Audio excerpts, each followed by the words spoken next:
Aniagoh beat Peter in every aspect of governance. So Peter Obi is a good man. What you go is his best boy made this. Better than Ngige. Number the junior before him. Maybe after him, better than him. We don't be not in a soludo again now. I'm going to go so grassrooted in Anambra State. Now brought something here by wishful thinking. Yes. I about emotional and politics. Politics, if you do, support. Because, for example, let me tell you, I want to Peter Obi governor and Peter Obi will have across Southeast. Ketoka achieve the stream of being in the federal government. Hey, it's good money call. But my brother, able president of Nigeria, when rules no Peter has needed for structure. When you begin to make such emphatic, disruptive statements, say that not realistic. Then everybody will experience Niban and as in food, including this stakeholders, including on my phone, Manding Bonanda on Digo. And I said that he need her structure to win the election. Now, far realize when they need his structure. Structure can achieve from here and there. First of all, you have to go to Kowal and need to see when I need her structure. Yes, they need his structure. Check any next so people be as who were the election last time. How many of them see an Azukita? They need to come and do it. Check any so Tinubu were the election. They go against Tinubu. Kita, many of them not for him. Even in Nigeria, Tinubu market in there, not like if I'm by November 7, Liverpool anywhere enough car. All this so clear now how you put the league. Gbam was an asthma son. Arsenal, almost the same thing.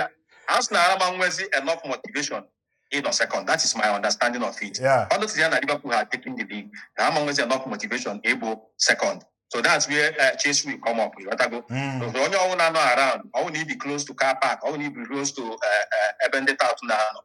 Here, charge your airport, because now Chase they are not second and the you carry. Can even Obiodika na ndị niile rụrụ ọrụ under Willie Obiano, they are no more politically relevant. Can even men Soludo will under Willie Obiano. Soludo governor of Anambra State. Many people now Soludo today under Willie Obiano. Many of them are with the governor today. Many young people roll under me. Government coordinators, man, trained in my program. Many of them are also Soludo governor. So many other politicians all. Are you saying that Willie Obiano produced Soludo? I was also producing Soludo. Willie Obiano not here Soludo there now. That was what people had the opportunity of being the governor of Anambra State or Semba. They make the guy push because before the man I don't know when they push just call there or just say but I said that now look. Now come on, about the next governor of Anambra State. Now carry a man about the next at Soludo need improve to Anambra that drop me now as a professor. Now come on, I need a professor. But I support all of that from Abokwedike material from PTOB. You know, democratically, we have had other Nuju, we have had Ngige, PTOB, then Willie Obiano.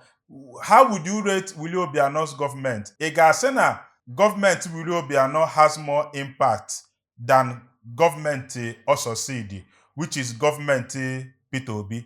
Go ahead, please. Without missing word, if you go yourself right, because I don't know Nambia and Abam I cannot depend tomorrow. I will beat Peter in every aspect of governance. In the sense that from the time of Mbadinu, Obu Nora Kambadu is where tactical security, which later collapsed.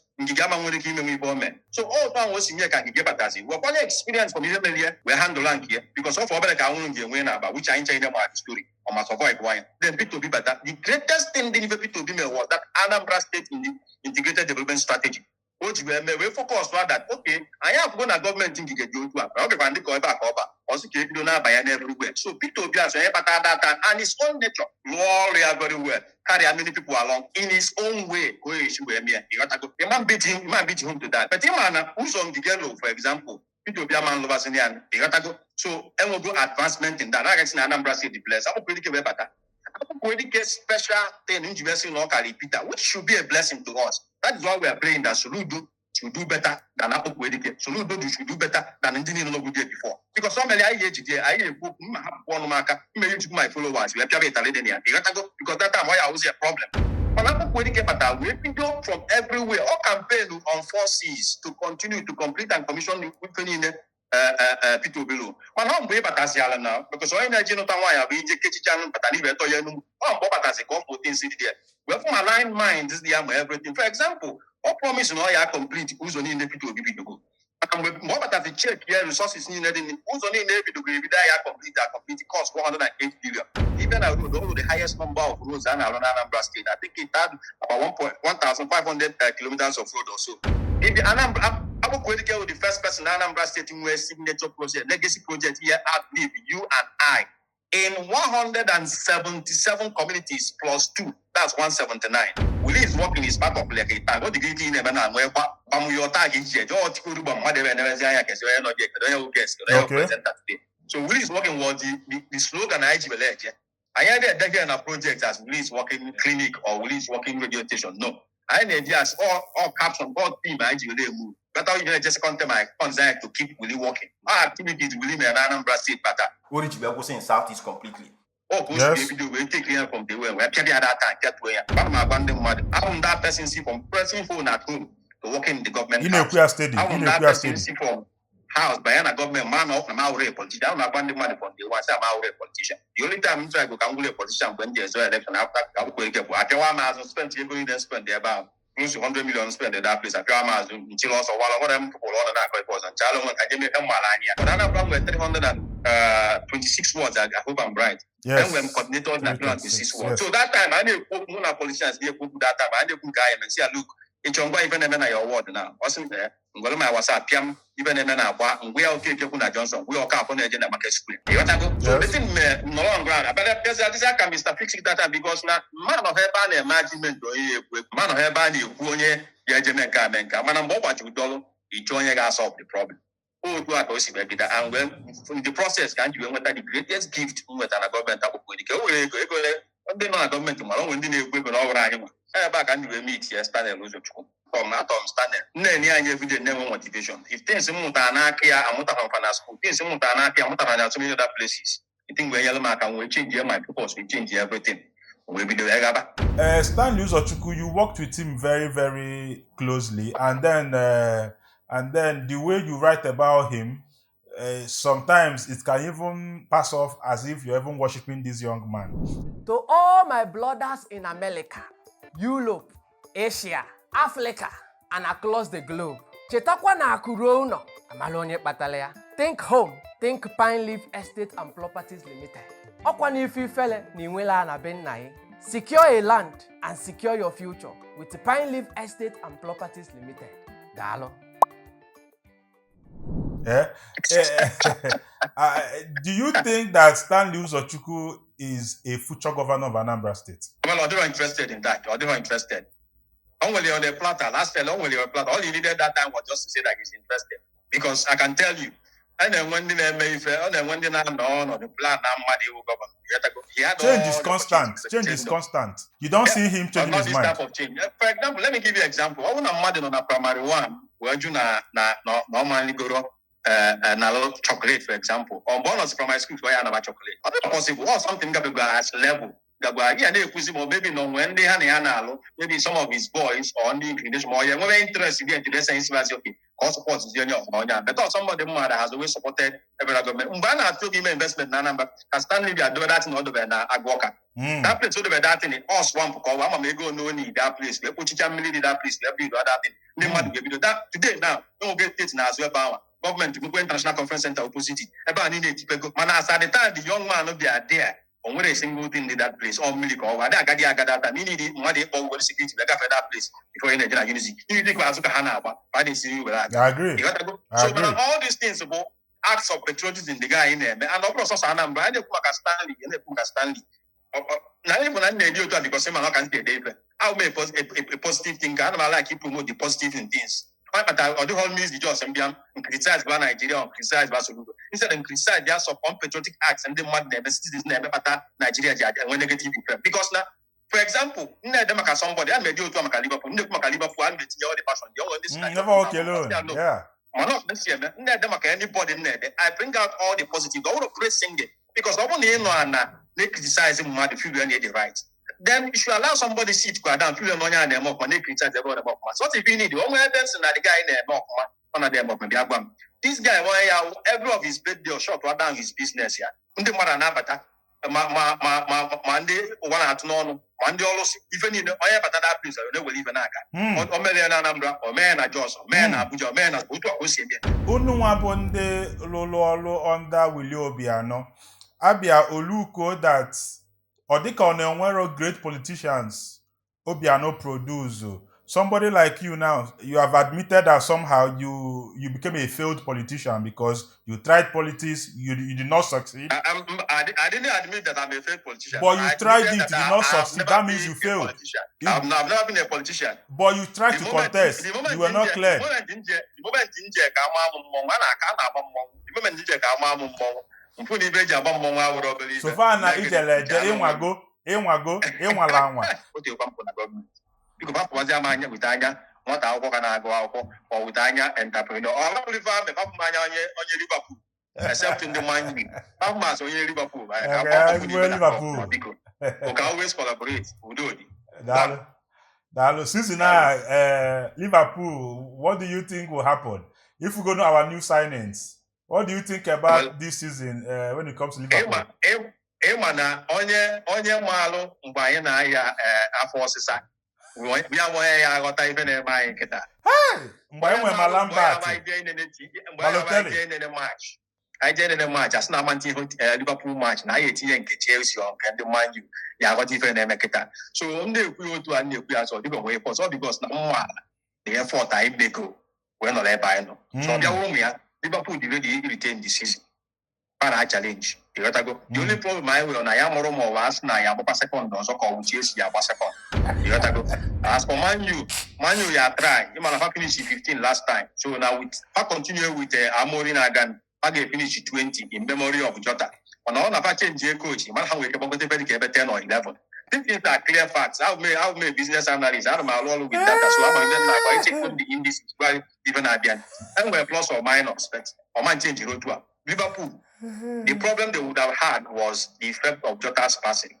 Because of course we have passed. That would have been a backlash. Psychological effect. In the last 3 games now, because their mentality changed. And you watch the clubs in here. The club allowed them to grieve. Allow them to travel. They even have some meditation sessions in Asia. So they went about it very correctly. Now, in fact, they go, if Liverpool now, in respect of Jota. So Liverpool, they put the league. That one is almost given. Yeah, and there's other clubs and problems how they go with it. Why about second is I am more chase your Arsenal. 2 things are involved. Arsenal about second, one way called it in Liverpool in a second. It is actually a record. No club has ever been on the second position 3 successive years. So Fajakwa, this 4th one is a good record for them. Fourth one, I will ask that the league create a special trophy for that. In good heart can they? But again, I don't think they will make that. Arsenal in the second section of this league, all not if clear because Liverpool looks like a club where you have also with the trophy. Maybe by November 7th. Liverpool you will enough card. All not is so clear now how you put the league. Gbam was Arsenal so Arsenal, almost the same thing. Arsenal was enough motivation in a second. That is my understanding of it. Yeah. Understand that Liverpool had taken the league. Among was enough motivation able second. So that's where Chase will come up with. So when you around, I will need to be close to car park. I will need to be close to Ebende Town now. Yeah, join your airport, because na Chelsea they are not second and Porto ya carry. So, but all the same, all Ivan have on your top Ivan. When I want to buy Liverpool, I have for ndị be anyị unu kpọrọ nya bụ oku anyị azago ugbu a ị ga-abụ onye ọbịa na Gbam n'agbanyeghị ebe ọbụla ị nọ n'ụwa ị chọrọ ka anyị gbaa gị ajụjụ ọnụ ma ọ bụ ị chọrọ ka ụwa nụ ọnụ gị dere anyị ozi ma ọ bụ kpọọ anyị n'akara ekwentị ndị a ị na-ahụ n'iru onyonyo gị daalụ nọ. Can Apuga lose Anambra in future? Do you think Apuga should be? Can back to Gbam before I said that change is constant. We can start lose a Yes. opportunity for governor of Anambra State. Change is constant. Apuga will lose here. But all depend on 2 things. All depend they don't have gas we handle here, and they can then actually take over we handle here. Apuga they go so grassroots in Anambra State. Now brought something here by wishful thinking. Okay.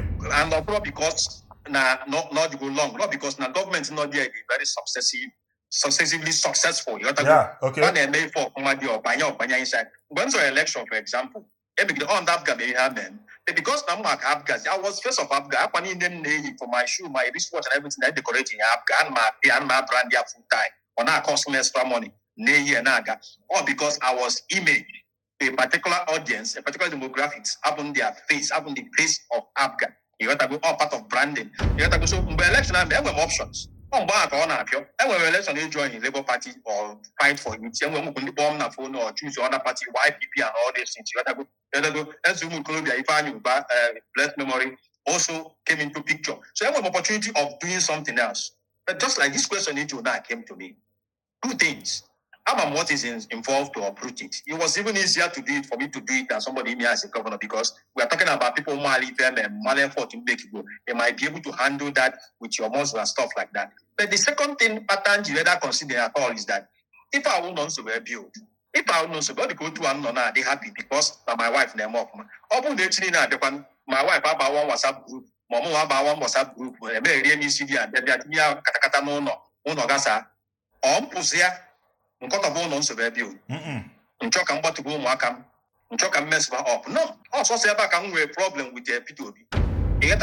At a point, if you go from a political party, one thing you make him, you can actually promote your new political party, do everything you want to instill your new political party without you make effort to increase in that. Also, the back I will major issue. So I didn't do it. So APGA can still change, but no, the agent boy. How can APGA succeed here now? Like one of the achievements was being able to hand over APGA to Okwudike. One of the achievements of Okwudike was being able to hand APGA to Soludo. Soludo must make sure that APGA die on here. Who decides to hand you over tomorrow, hand you over to somewhere better for all of us. I never have it, but yet, we feel going in that aspect. So, the two ways APGA is losing one Anambra State. One, the president APGA, Bambo. Bambo Anambra State politician then I video no where she call on, where not call either form a new political party or maybe join the political party. On back, you will see APGA, you lose. But all this, the same people not APGA, never pop man APGA, they men join government. If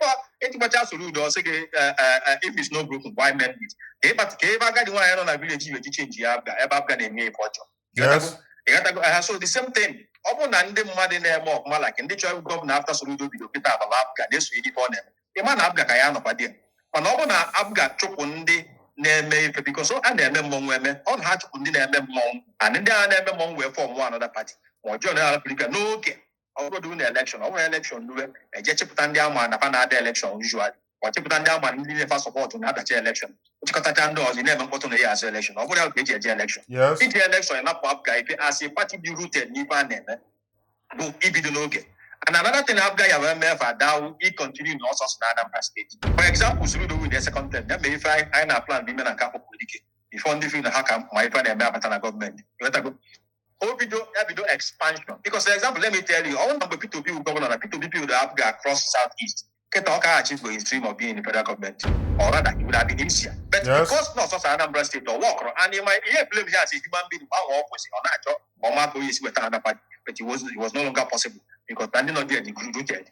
And then they more Balapama, they are sweat, waiting Abga, or they take longer sweat or much more sweat if you will put it in there. So Abga can lose, but we're plus and minus there. Or if I work at one actually, your take on P2B. You know, P2B is the most popular politician now in Anambra State. Arguably, I stand to be corrected. P2B is appealing to a lot of people. I want to know your take on then your take on ihe between Soludo and P2B. Odika hane nwechalo obele, you know, onye aduo ibi aka, onye ozo aduo ibi aka. You know, I want to know your take on this.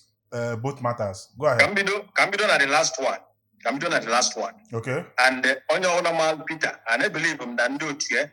When you know when they have Kupa, because I believe on your own when you go there, Kent. Dalo. Man, I want this information there. Man, when they promote or the man, and I may queer with law. On your own man, Peter, yeah, encourage here. Since you child governor, and I hope we decide on a man, and I salute daddy on a man, or the man.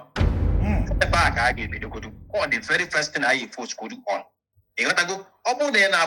Sunday Monday say they na sabotage man nine. But if you do 1 9 na sabotage, they look no. What you not here when they not buying like when the woman them not like him, or when the my friends not like him. Either because the mother don't meet him or the mother connect, or the mother or come, mother don't come, mother don't what's it's allowed. So before you blame onye wana like rom, why you did I like na? Ihe ajugodu ma mụnwa ademekwa na atịrị m kwesịrị ime. Okay. So ọ dịrọ ntị mma na ka echicha abụrụ gọvanọ na onye ọzọ chi after you na gịnị adịghọ na mma. Onye ọzọ chi na ogo na gịnị adịrọ mma. Tinubu ọrụ ndị niile chi na Lagos ka ya na-amacha, onwe mgbe ha techara okwu. Mana ihe eme niile ị na ọnụ nwayọ zuo n'ezonu ka eme ya nsuche wee na ọ ga-egosi na experience ọ bụ nọọ maka ọdịmma Anambra ka iji mee ya. I want to make healthy living a culture in our society. Teta n'ụtụtụ mee exercise gị sweat, that sweat is very important. Ịba na garden gị bele akwụkwọ nri sie nri, very natural food. Or if your body need it, just nri ọbụla dị etu Chukwu si kee. Then second thing bụ na onye nwanne ya nọ na gọọmenti obi na ndị ya mma. Ezigbo mmadụ ka ọ bụ. But my brother, Ibu president of Nigeria when rules eme. Last time I had election, if I don't need any destruction, any structure. No, Peter has need for structure. When you begin to make such emphatic, disruptive statements, I'm say that not all realistic.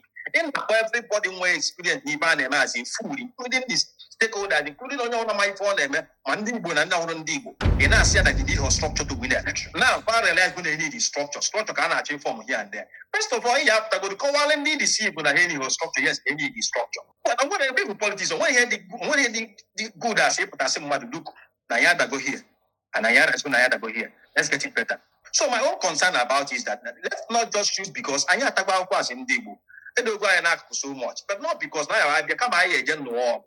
I never go to one yana buy yana man you ban, not the bank of Maloma, not the bank of Polara, not the bank of Mama. You will be delivered on your in the Mama about because now they will emotion. TNU, or case here. I put it down. Mala, can they factors in making money president of Nigeria? How are these factors working with you? How are these factors now losing with you? Case in the areas I need to cling on to get other factors from other sectors. Let me give you an example. A Yahoo president of Nigeria, when the whole governors in your region are not working with you, or the possible. Getting that control last night is again. A Yahoo president of Nigeria, Kesebo Hanezeno. Kesebo the you know. Upon each other president, for example, I'm just thinking as my own strategy, when it's simple. He was not cheaper. Bomb of case me, he abogon of case men they are can around on Anambra State. Because on your nature support the election, he are bomb involved in the leadership of that person. Bomb of Nandi and a lot more. All the different from the person we are look on your other person we are Feliaka. When you get China, got them Bupita and Feliaka. Bupita Gavin Bobia and Feliaka, we are not Gavin and Feliaka. We sort of Chapana and Feliaka is a normal thing. People tend to love you when I'm not the government. All because of that our mentality. No, I'm not government. You buy. On your posia, I love Ria. Upon the man for the people are in the local against it. But you go on now, upon the money clearly. Need against Jonathan now, when they call on that time. So this thing is a societal mentality that we just need to change. So the question now, can they opportunities? Map of here being selfish, map of being, a professional and following the political ethics. And I'm out support to call or they in record non support to. I da will call Nana. And I'm support to guy win.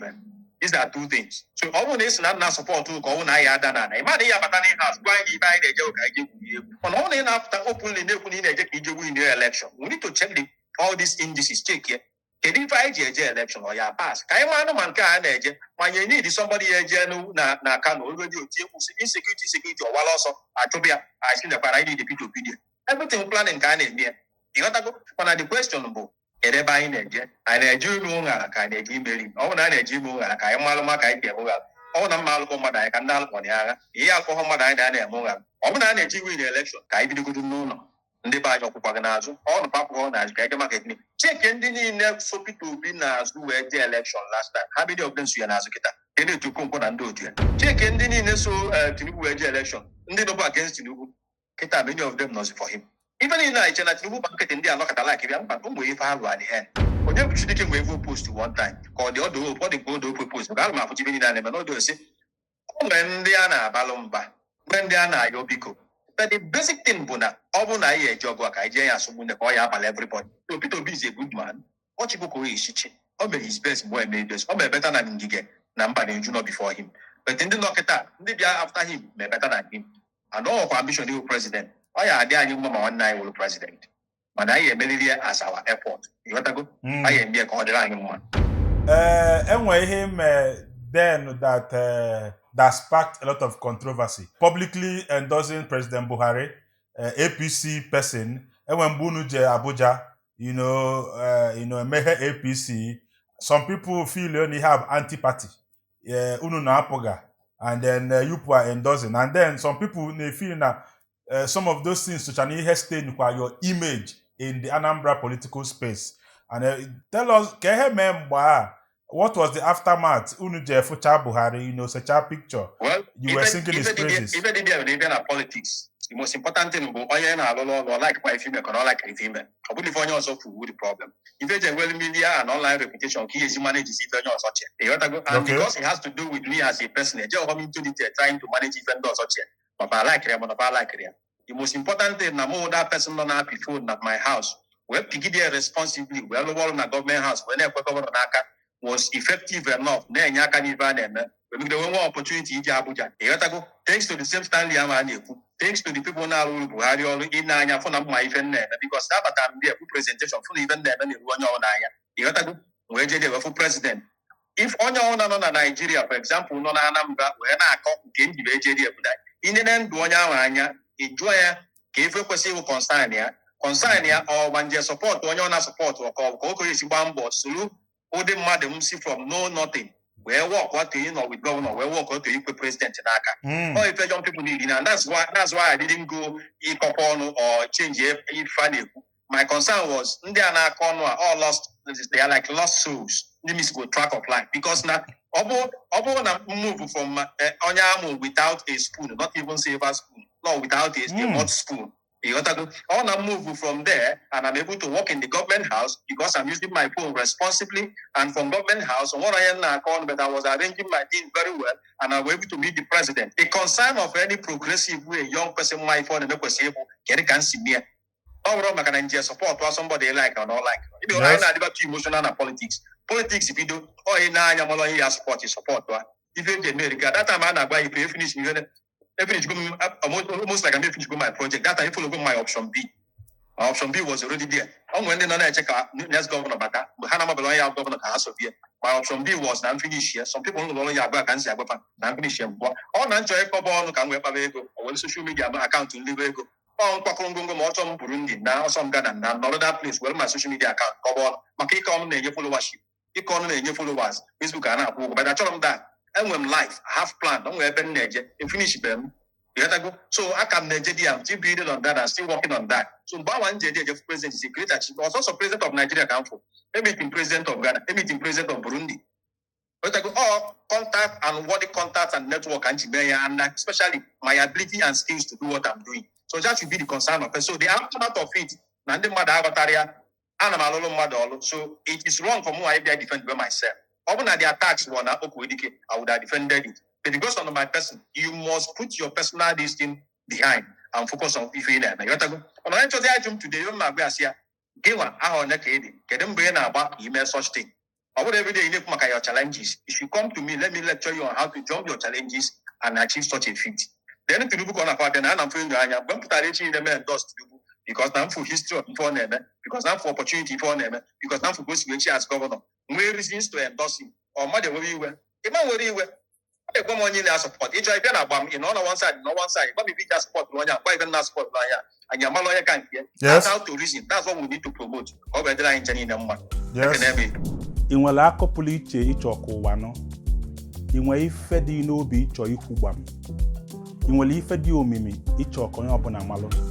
Onwere akala aka izole ezo ịchọ ka ụwa fụ na inwe passion for. Bịa na Gbam ka ụwa nụ onu yi. Inwere business ịchọ ikwunye n'ọkụ.